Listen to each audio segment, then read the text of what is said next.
Dear Culture Shifters, I'm Martha Williams, your host today. Thank you for joining us at the Culture Shift podcast, where we work to shift the conversation to inspire a more balanced, peaceful, compassionate, and collaborative world.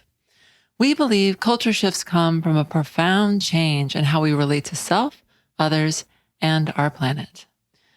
Our guest today is Dr. Gail Christopher. She's the Executive Director of the National Collaborative for Health Equity and a senior scholar at George Mason University's Center for the Advancement of Well-Being. Dr. Christopher is an award-winning social change agent and former senior advisor and vice president of the W.K. Kellogg Foundation, one of the world's largest philanthropies, where she led the Truth, Racial Healing, and Transformation effort for America. TRHT is an adaptation of the globally recognized Truth and Reconciliation Commission model. Dr. Christopher recently left her leadership position with WKKF to launch the Maryland-based Intianu Center for Healing in Nature and to devote more time to writing and speaking on issues of health, racial healing, and human capacity for caring. Dr. Gail Christopher advocates for our collective and individual healing from centuries of believing in false hierarchy of human value. She teaches that what we believe about ourselves and other people shapes our decisions and our actions. Welcome, Dr. Christopher, to the Culture Shift podcast. It's great to have you today. Great to be here. Thank you. Dr. Christopher, you have had a distinguished career in public service and are a nationally recognized leader in health policy. Your extensive expertise includes experience in social determinants of health inequities, and public policy issues that concern our nation's future. And overall, you talk about devoting your efforts to health, racial healing, and human capacity for caring. Can you tell us how you got here and why these three things, health, racial healing, and the human capacity for caring, why and how are they linked? My journey started in holistic health and well-being. And one of the core tenets of my training as a holistic doctor is about connection and about our connective tissue system and our interrelatedness and connectedness, both within the human body and within the human family. The fundamental fallacy upon which we built this country, the idea of a hierarchy of human value, racism, is definitely an anathema to health and well-being. As two-legged mammals, our innermost imperative is to be connected to other human beings. And this notion of forced distance and separation, making it a part of the design of our society, it triggers stress. And if that stress continues, that becomes distress, which translates into the term they use for it is allostatic load, but it wears and tears the body down. And so if we can eradicate that idea and replace it with a deep capacity for caring for one another as human beings, it will promote greater health and well-being. So what you're saying is really racial disparity or hierarchical thinking actually creates sickness. Yep, that's it in a nutshell. So you say the word racial healing. So what is racial healing? What does it look like? You know, it's helpful for me to answer that question sometimes by saying what it's not. It's not a conversation about race. It actually is not anti-racism work. The focus of racial healing is really on eradicating the fallacy of a hierarchy of human value and replacing it with a deep sense of our interconnection as human beings.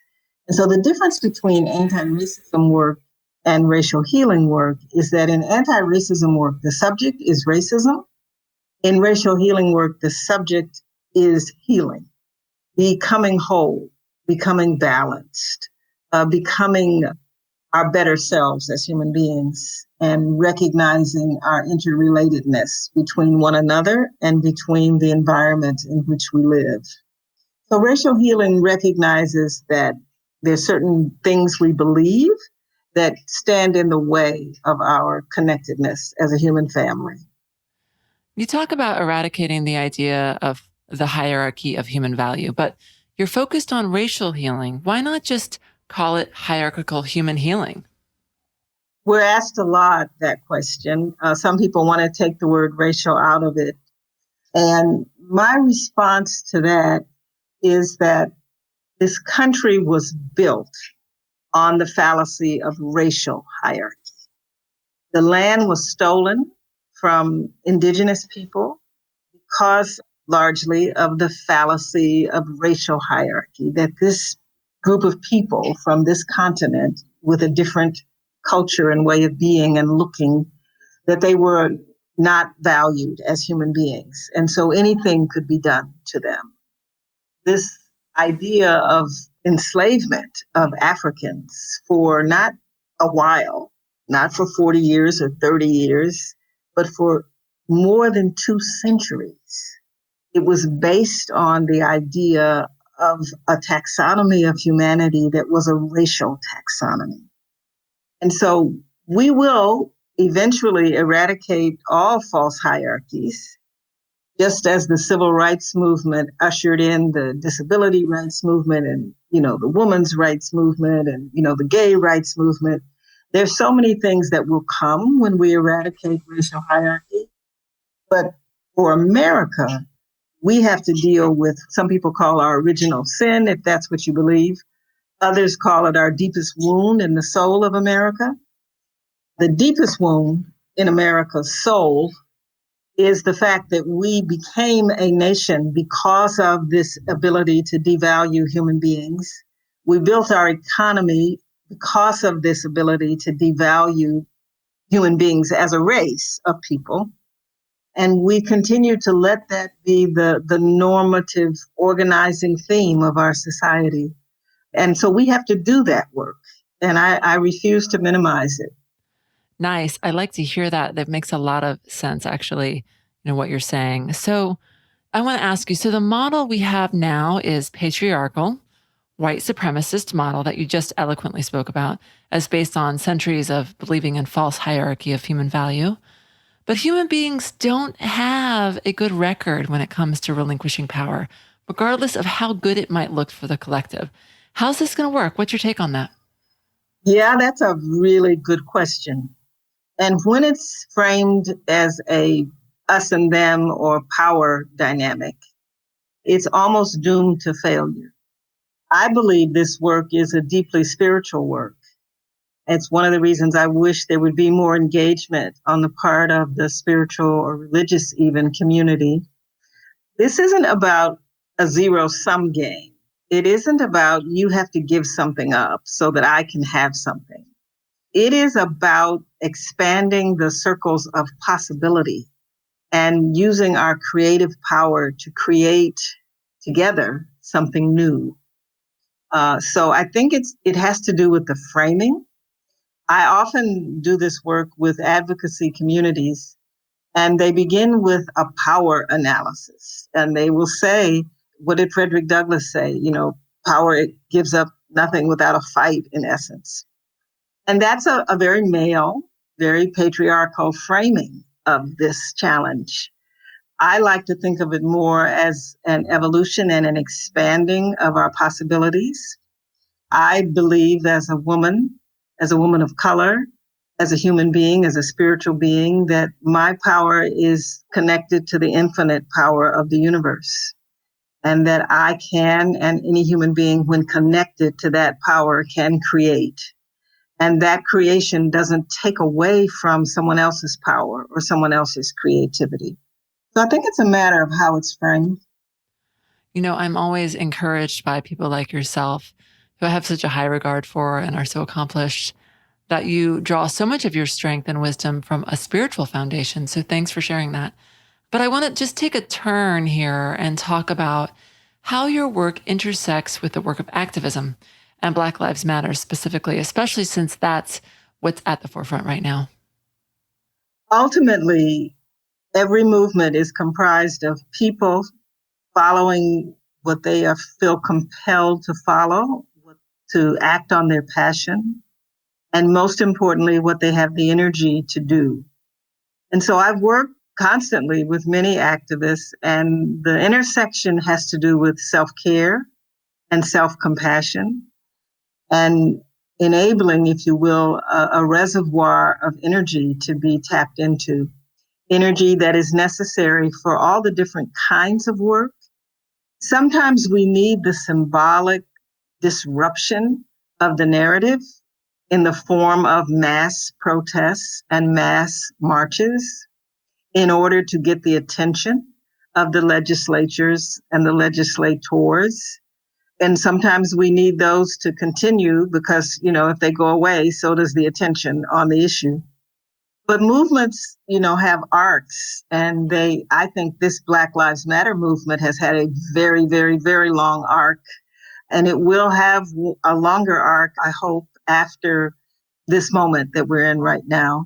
The movement is one that requires and naturally has organic phases. And so I don't necessarily think that the inner work is in any way, or the healing work is in any way juxtaposed to the advocacy and the marching. They're just different types of work, and we need all of it.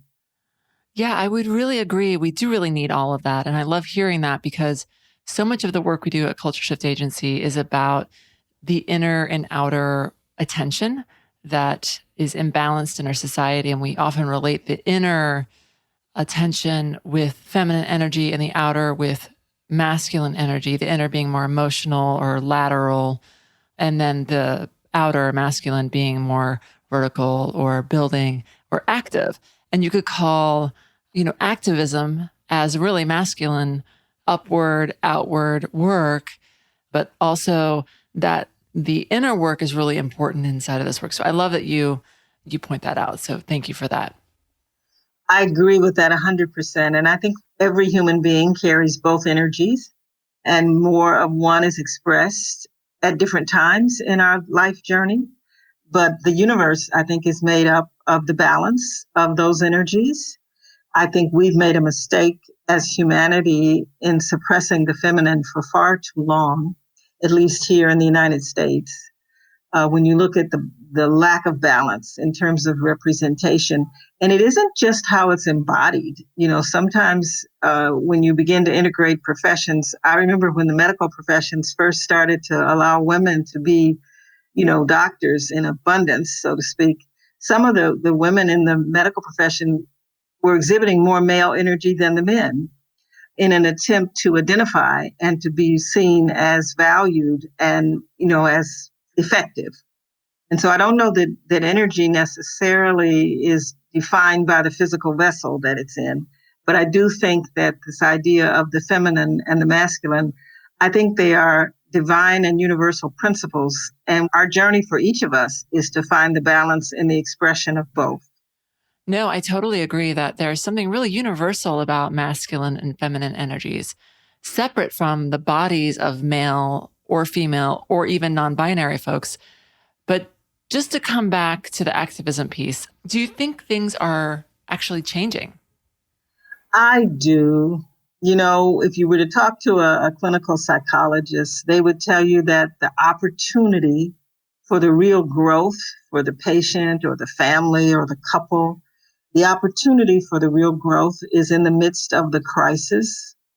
And I think that's true even for countries.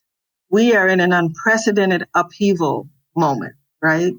It is a crisis of proportions, the likes of which I know I haven't seen in my lifetime. Some people say it's as bad or almost as the Great Depression. But out of these types of crises, economic crises, threats to our very lives, crises, wars, out of those can come amazing new developments, new creativity, new models. And so I think that that's what's happening right now. And I just believe that 5 years from now, we're going to look back on 2020 as the year, there used to be a TV show decades ago because that was the week that was, and we'll say, well, that was the year that was. And it really brought us into a new level of being as a country. So it seems like there's an opportunity for racial healing and transformation through the program you developed, Truth, Racial Healing and Transformation, or TRTH. Where is that program now? What's the status? We're very excited about it.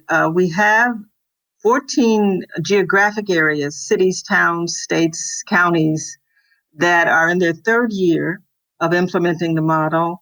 And I was on the phone with them this week, and some of the creative things that they have undertaken, from really trying to manage how housing dollars are being distributed in terms of development that is toward racial equity and for fairness, working on the school systems and how they're funded, getting public health departments and city councils to declare racism as a public health crisis.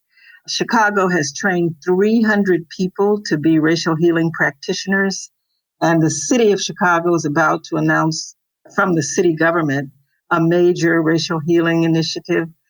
So I'm excited. We have about 40 college campuses around the country that are embracing the work, 24 that have been able to receive funding to do the work, and another 20 that are willing to step up themselves. So it is an exciting time. Public libraries have gotten involved, and they feel like because they embody stories, that they can use their natural purpose to tell stories that help to bring about the change in consciousness and the change in belief systems. And then what I really am excited about is the Congress right now. There is a resolution that's been initiated by Congresswoman Barbara Lee, and it's a first step before actual legislation. But the resolution itself now has 147 co-sponsors. We want to get up to 218, and then we'll be very close to what we need for the legislation to move. And it will be a U.S. Commission on Truth, Racial Healing, and Transformation, which should have the gravitas and hopefully in the next administration, the support to help our country move through the change that has to happen. I was actually just going to ask you about HR 100 because it seems like such an incredible opportunity, and we will make sure to post that link for our listeners. Also, it seems like great timing since you have already developed and you have your program up and running. I think racial healing and transformation has been in progress since 2010. Is that correct? Well, the Truth, Racial Healing, and Transformation work began in 2017. The design phase was in 2016, but its predecessor, America Healing, we called it, that did start in 2010. So we learned a lot from the investments that were in America Healing, and it enabled us to have the courage to say it's time for truth, racial healing, and transformation. And it's been a journey. And for me personally, I've been doing this work all of my professional career in one form or another. Yeah, so that's interesting. You know, you've spent your career working in the system, the government, as well as nonprofit sectors. Yet you quote Buckminster Fuller when he says, "You never change things by fighting the existing model. You must create a new model that makes the existing model obsolete." So what is that new model and who's going to come up with it, or has it already been done? I love Buckminster Fuller. He was such an amazing architect and thinker. I think all creation begins with the mind and with what one believes, what one envisions. And so, I encourage people not to waste their energy on what's in front of them, but to use their energy to bring something new into being, as it were. And so everyone that's involved in TRHT, which differs from Truth and Reconciliation Commissions, the work for TRHT begins with the visioning process. It begins by asking the question, what will America be like when it has jettisoned, I'm a Star Trek fan too, when it has jettisoned the fundamental idea of a hierarchy of human value? What will our story be? What will our narrative be as a country? What will our relationships be? How will we live and how will we relate with one another? Then we ask, what will we have done with our old models of separation and our legal system that was designed to enforce the hierarchy? And what kind of economy can we create? We started out with about 150 organizational representatives, major organizations in this country. Collectively, they represented almost 200 million people.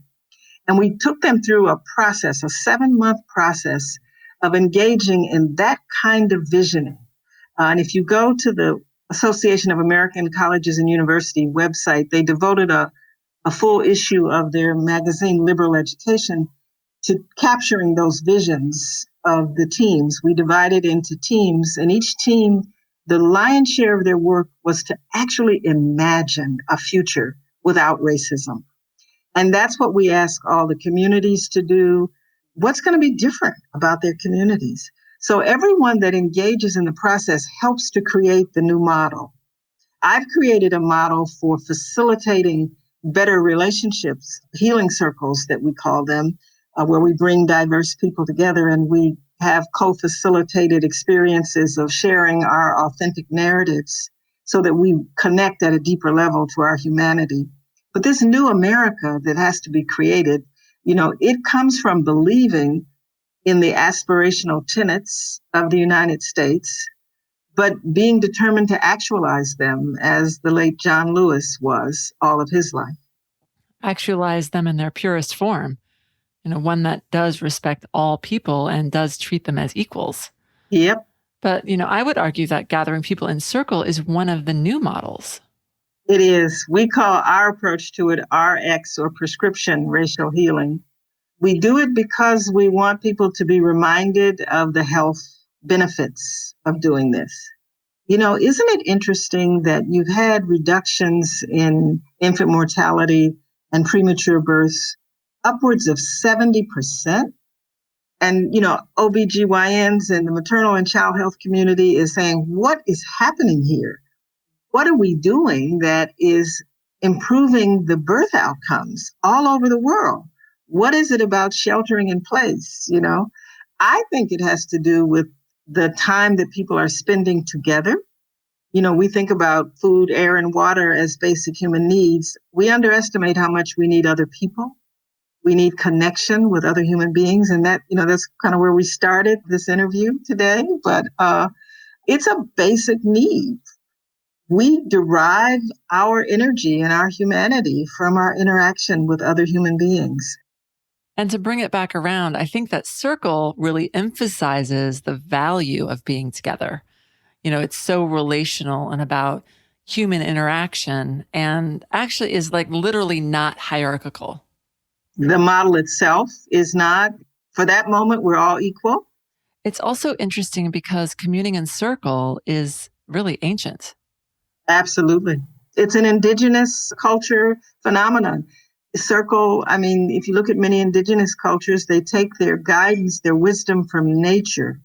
And whether it's the trunk of a tree or the habitat of a bird in a nest, the circle is a symbol of nature. The horizon, the sun, the moon, circles are all around us. And many indigenous cultures saw that as sacred and built it into their healing, their celebration, their reverence for nature. So this brings me back to a question about healing, because in your Body Owners Workshop video, you talk about the average person has no idea of the innate healing capacity of the human body. Is there an analog in society? Meaning, what are the healing mechanisms in society and culture? Wow, that's a beautiful question. Herbert Benson talks about remembered wellness. You probably are familiar with this story, but the leaders in transcendental meditation came to him when he was a young physician at Harvard and asked him to validate that the process of deep breathing and transcendental meditation and the focusing, that it actually lowered blood pressure.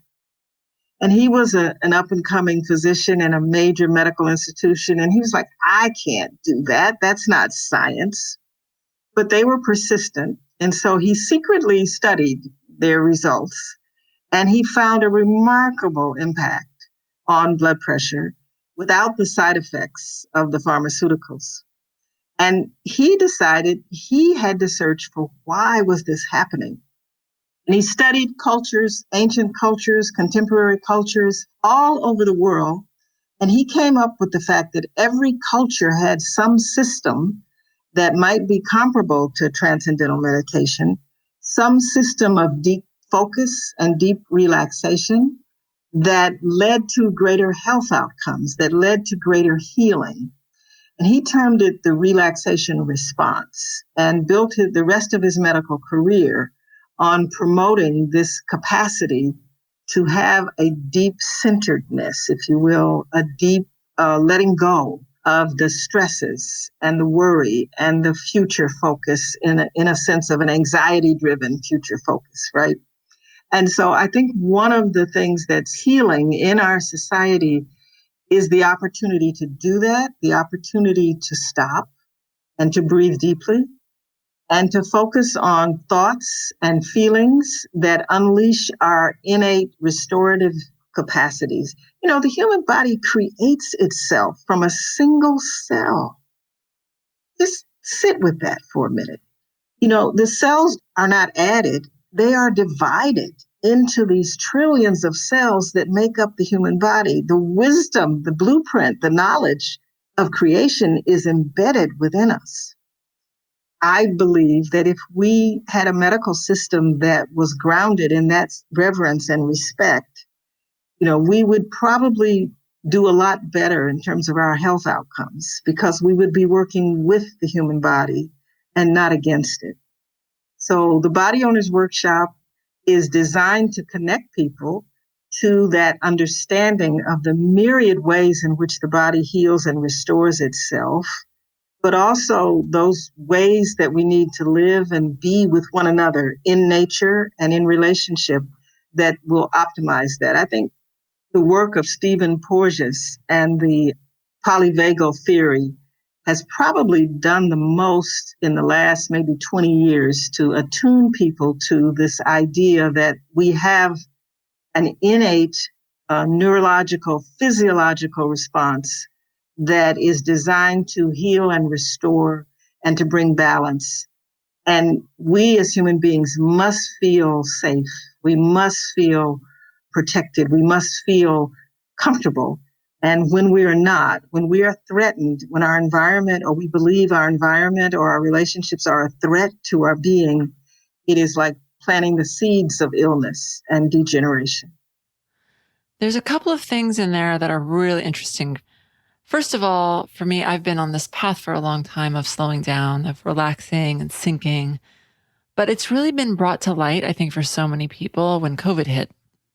We live in New York City. You're not getting on the train, you're not running to the next thing, you're not going to 100 events, talks, shows, etc. And so many people, or let me qualify, non-essential workers and those without young kids. For many people, there was a real relaxing that has happened or is happening. So slowing down has been pretty powerful and continues to be. But I also like the idea of feeling protected or safe because we all need to tend to our inner healing and our inner wisdom. And we also need to pay attention to protecting ourselves while on the inner journey. So, how do we weave in protection and safety into the way forward, especially as we move through racial healing?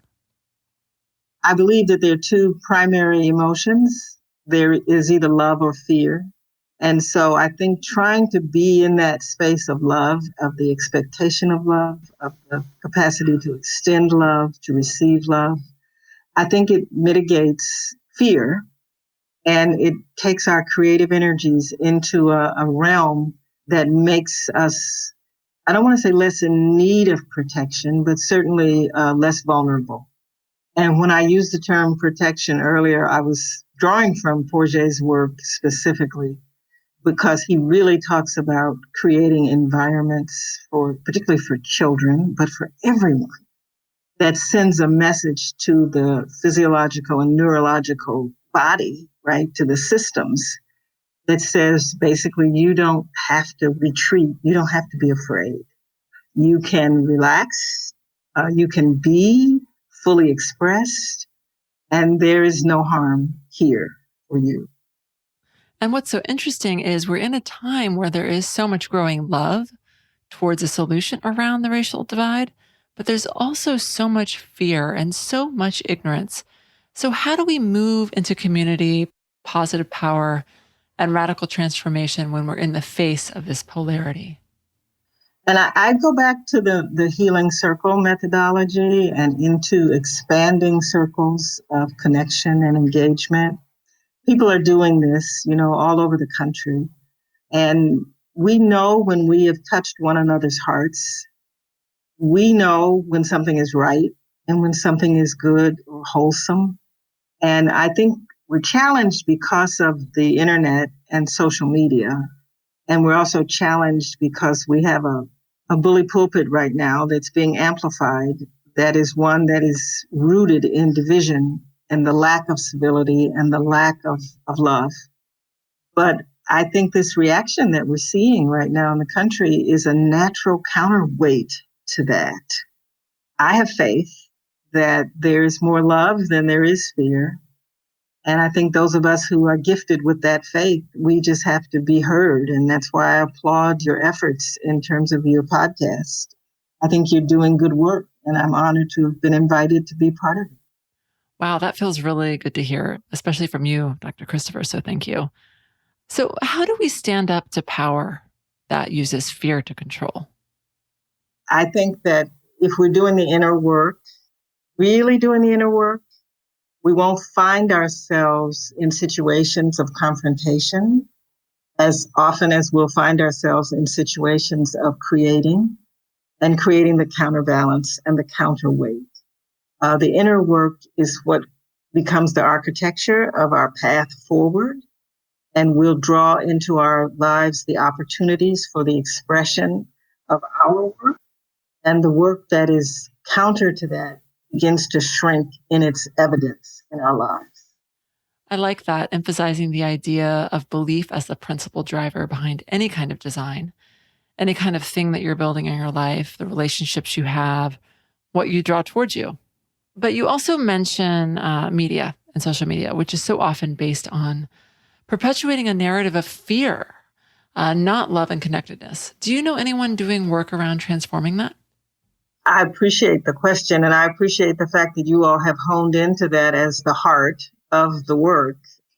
One of the reasons we made the 5-part framework for truth, racial healing, and transformation, the first part of that framework is narrative change. And the idea was to engage the media in its multiple forms in that process, of creating a narrative that is driven by an embracing of our full humanity. And we had about 50 people representing the entertainment industry and other groups, musicians, artists, producers, directors, signing on that it was the industry's job to create a new narrative. Now, there are different layers of that. That focus is a new narrative of how we became who we are. It's a new, more inclusive and expansive look at history in order to create a new future. But a lot of people around the country are, I think, getting the fact that there's power in the stories that we tell. There's power in the messages that we repeat and that we lift up. And what we believe about our country, is important. So I can't name specifically, but I think that the movement for that, for using the tools, you are an example for using the tools of communication to put forth a new way of being. That is really beginning to take root. It's really happening. I think you're right, Dr. Christopher. There really is a shift in storytelling across so many artistic mediums. But I'm hopeful these changes will continue. But I just want to bring it back to something personal. I've been working in culture change for a long time, but it's not always easy. How do you keep hope alive when you hit those roadblocks? Because I imagine you hit them just like all of us do. I have somehow been given a depth of faith and belief that I don't take credit for, but it's part of my personality. So I've had major tragedies in my life that I've had to grieve, and I've been very good at not grieving them appropriately. I'm getting better at that. But in terms of depression and loss of faith or hope, and I'm not going to wood, up to this point, it has not been a feature of my journey. I have somehow always believed in the possible, in the probability of life becoming better.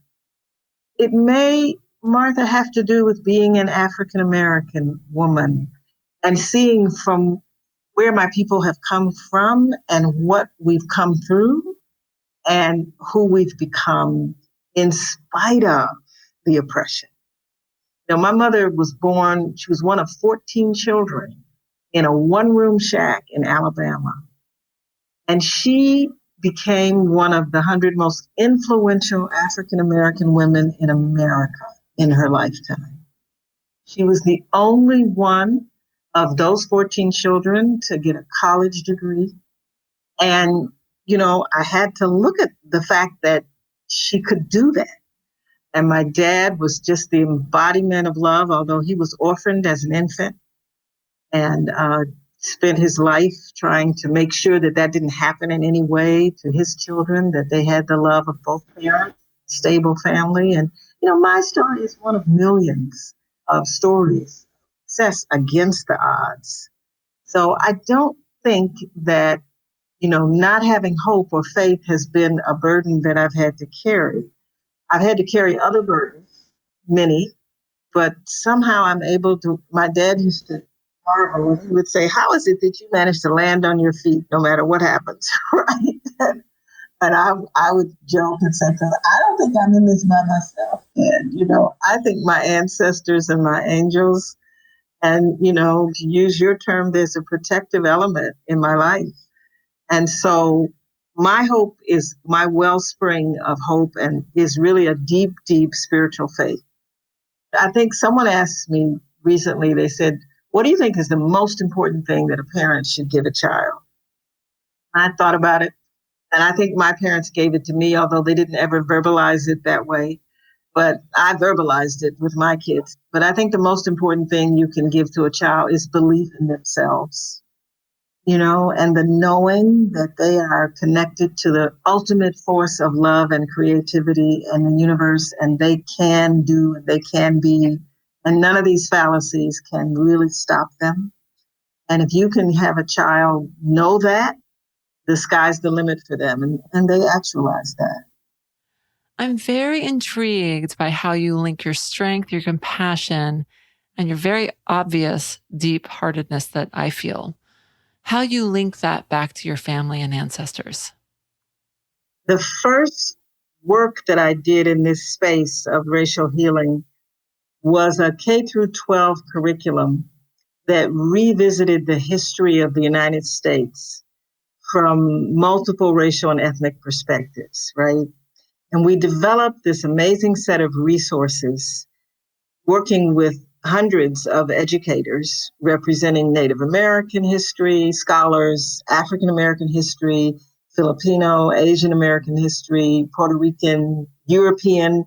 What was unique about it is that we brought the European diversity into the mix. It wasn't European and others, it was all of us.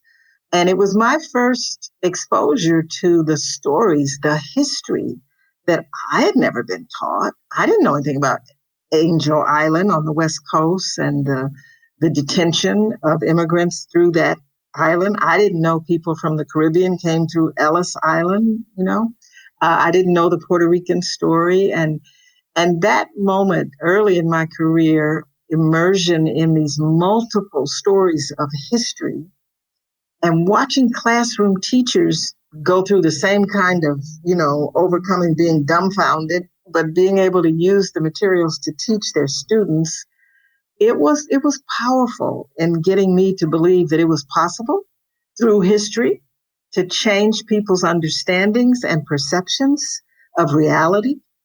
My first book was on parenting. It was called Anchors for the Innocent. The subtitle was Inner Power for Today's Single Mothers and Fathers. And I always tell people children become who we are, not what we say. And I think in many ways, I embody the spirit of both my parents, although, we didn't have long, intimate conversations about what I would do in life or what I would become. They were busy surviving, but they were showing me that, you can do that. You can do anything. And I think in that sense, it was what I saw more so than anything else. I have one last question and then we'll start to wrap it up. So You talk about your roots, your mother's roots, and where you landed as a family, even your father, and the power you draw from knowing and honoring your roots. Do you think one of our ills in America is that we've forgotten our roots or have allowed ourselves to become disconnected from our roots? I don't know that is that I could say that in that straightforward a way. I think much of what is the root of America is the fallacy of a hierarchy of human value. I think that is really the taproot, as it were. And even though we have expressed other values, aspirational values, that all are created equal and endowed by their creator with inalienable rights, I think the inner workings, the taproot that holds us to the ground, is this deep-seated belief that some people just don't matter. And we have not left that at all. We are very much in that as a country. And I think that is the opportunity that this new century presents for us to replace that and to tap into the wisdom of the many. I think our greatest strength as a nation is our diversity.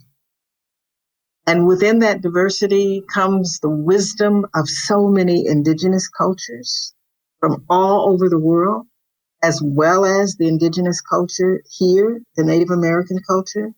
There is so much wisdom in African history, in Asian history, European. There's so much actual wisdom that we could tap into that would help us be a better America. And I'm hoping that this moment allows that to happen. I love that. And I think you hit the nail on the head. And in fact, in our next episode, we'll talk with Reverend Sarah Jolena Wolcott about solving ecological and social problems by understanding more rightly and deeply their origins. So I'm so glad to talk to you and talk with you, Dr. Christopher, because you're helping us find new ways to relate to each other and to heal and deepen our connection with one another. And I think this idea of false hierarchy is at the root or the taproot, as you so clearly stated, and it's essential to our understanding and our healing. So I just want to ask you, and we always ask this to our guests, you have so many things that you're working on. If you could scale one project or take one idea into the world, what would it be? That's a really good question. I think it would be a different way of relating to our bodies, not as harbingers of disease, but as innate, self-restoring, self-regenerating, and self-maintaining systems. And that's the essence of the Body Owners Workshop. I think to do that has to generate a great deal of love for the gift we've been given in terms of our bodies and our life and our health. And if we have that love for ourselves, we have to extend that love to others. Where can people find out more about you and how can they get in touch with you? My website, drgailcchristopher.com. The policy work, the advocacy work, the leadership development work, all of that, the data and the research, we do that through the National Collaborative for Health Equity. And people can reach out to the National Collaborative for Health Equity, also .org. Mine was .com for Dr. Gail C. Christopher. You just Google me and I'll pop up on the web. So, and the Intiano Center here, my Center for Healing in Nature, you can also reach us through the Intiano Center. We very much appreciate chatting with you today, Dr. Christopher. Thank you for all your commitment and your deep well of wisdom and love that you bring. Thank you. Thank you so much for joining us today on the Culture Shift podcast, where we dig into critical conversation with those who are shifting culture by defying the status quo. The transcript and links related to this podcast, as well as other episodes, are available at cultureshiftagency.com.